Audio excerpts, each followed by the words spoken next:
मध्य प्रदेश में मिलावट के खिलाफ कार्रवाई तो लगातार हो रही है, लेकिन जांच व्यवस्था की सुस्ती पूरे सिस्टम पर सवाल खड़े कर रही है। प्रदेश भर में 3000 से ज्यादा खाद्य सैंपल जांच रिपोर्ट का इंतजार कर रहे हैं, जबकि नियम कहता है कि रिपोर्ट 14 दिन में आनी चाहिए।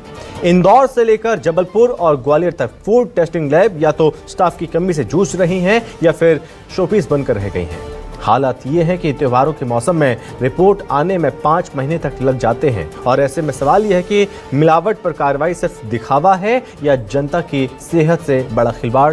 रिपोर्ट आपको दिखाते हैं।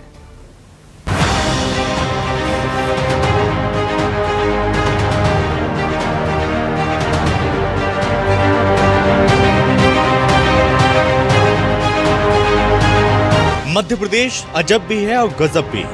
प्रदेश सर माथे कलंक लगा है, वो कलंक है मिलावट का।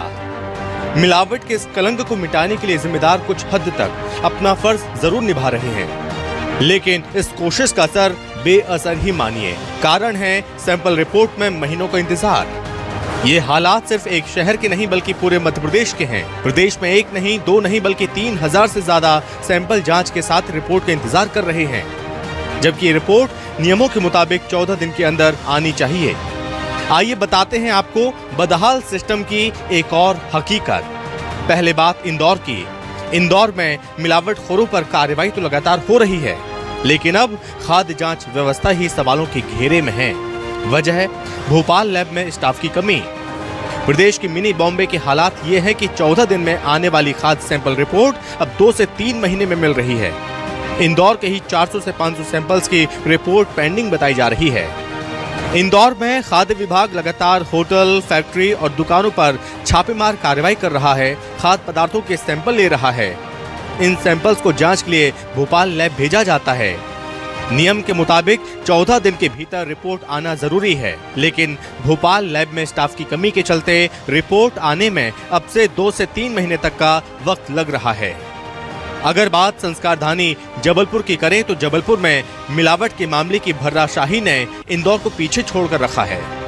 करोड़ों की लागत से डुमना एयरपोर्ट पर बनी संभागीय खाद्य एवं औषधि प्रशिक्षण प्रयोगशाला शोपीस बनकर रह गई है। ये आलम तब है जब जबलपुर और उसके आसपास के जिलों के खाद्य सामग्री के सैंपल जांच के लिए भोपाल भेजे जाते हैं और उनकी रिपोर्ट के लिए महीनों का इंतजार करना पड़ता है। करीब 4 करोड़ की लागत से बनी ये बिल्डिंग उन तमाम व्यवस्थाओं को मुंह चढ़ा रही है। अब आपको बताते हैं ये मामला क्यों और कहां अटका है।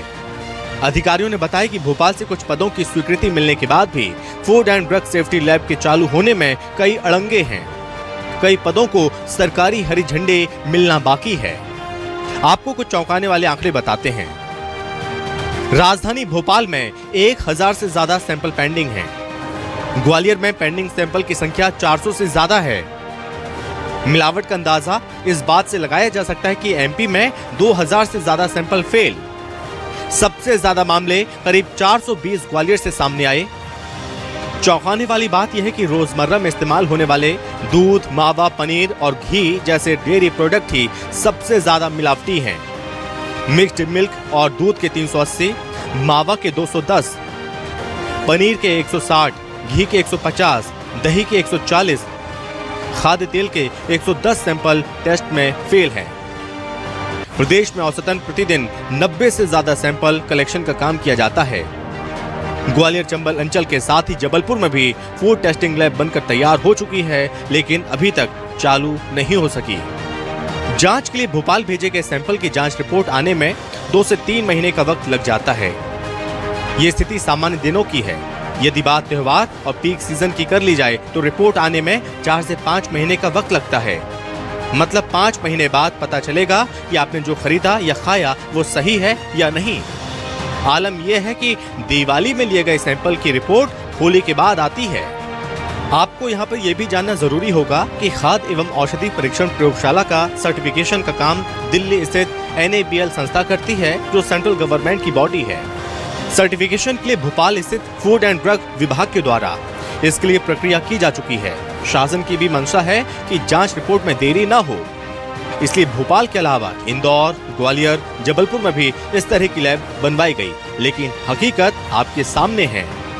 अधिकारियों के दावे भले ही जल्द राहत के हों, लेकिन मामले पर सियासत भी चरम पर है।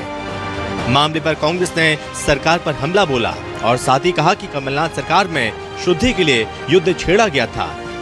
लेकिन बीजेपी ने सीधे सेहत से जुड़े इस अभियान को जेब भरने का माध्यम बना लिया। कमलनाथ सरकार ने शुद्ध के लिए युद्ध चलाया था और उल्लेखनीय है, उस समय तुलसी सिलावट साहब मंत्री थे और उन्होंने बहुत अच्छा काम किया था। अब यही तुलसी सिलावट अपनी संगत के असर के कारण बिल्कुल बेअसर हो गए हैं। सोचने की बात यह है कि मध्य प्रदेश में डेयरी प्रोडक्ट्स हम देखते हैं, जितनी गाय नहीं है, जितना दूध का उत्पादन नहीं है, उससे ज़्यादा दूध की खपत है। तो उत्पादन और खपत के बीच का जो अंतर है वो स्वाभाविक है, सिद्ध है कि मिलावट से भरा जा रहा है। वहीं मध्य प्रदेश और भारत डायबिटीज़ कैपिटल बन चुका है। उसके पीछे जो आंकड़े और रिसर्च बताती है कि इसमें जो खाद्य तेल है वो सबसे बड़ी वजह है, और हार्ट अटैक के पीछे भी खाद्य तेल में मिलावट सबसे बड़ी वजह है। जिस मानक के अनुसार खाद्य तेल में पाम ऑलिव ऑयल मिलाना चाहिए, उससे ज़्यादा मिलाया जा रहा है। मध्य प्रदेश में मिलावट के मामले में NSA लगाने वाले देश के चुनिंदा राज्यों में से एक राज्य मध्य प्रदेश रहा है और कई लोगों को गैर जमानती धाराओं में 144 के तहत गिरफ्तार किया और उनकी लंबे समय तक जमानतें नहीं हुई। तो पहली बात तो ये आरोप ही निराधार है। रही बात दूसरी के लैब की रिपोर्ट क्यों लेट आ रही है, इसमें मैन पावर की कमी है या कोई और कारण है, उस चीज़ को इससे नहीं जोड़ा जा सकता है कि सरकार उसके प्रति गंभीर नहीं है, क्योंकि सरकार के खाद्य अधिकारी निरंतर रूटीन बेसिस पे बाजारों में खाद्यान्न दुकानों पर निरंतर प्रवास करते हैं और आप ही के चैनल ने कई बार उनकी रिपोर्ट्स दिखाई हैं।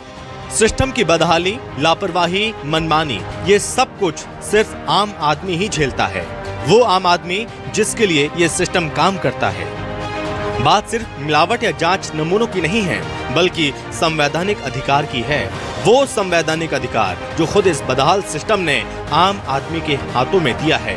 लेकिन बस अफसोस, मिलावट के खिलाफ सरकार की शुद्धिकरण के अभियान को प्रशासनिक अधिकारियों की लापरवाही ने अशुद्ध कर दिया, और यही कारण है कि तमाम सैंपलिंग कलेक्शन के बावजूद भी अभी तक 3 महीनों तक रिपोर्टों का इंतजार हो रहा है, जबकि ये रिपोर्ट महज 14 दिन में आ जानी चाहिए। कहीं ना कहीं ये बात साफ तौर पर साबित होती है कि जिस प्रकार से कवायद की जाती है, उनमें अधिकारियों की लापरवाही निश्चित तौर पर लोगों के साथ साथ सरकार की भी कार्रवाई पर सवालिया निशान खड़े कर देते हैं। ज़रूरत है तो नींद से जागने की, और ज़रूरत है तो पुख्ता कार्रवाई की, ज़रूरत है पुख्ता प्लानिंग की, और ज़रूरत है पुख्ता एक्शन की। कैमरामैन खेमचंद्र के साथ शिखिल व्यवहार, न्यूज़ 24 भोपाल।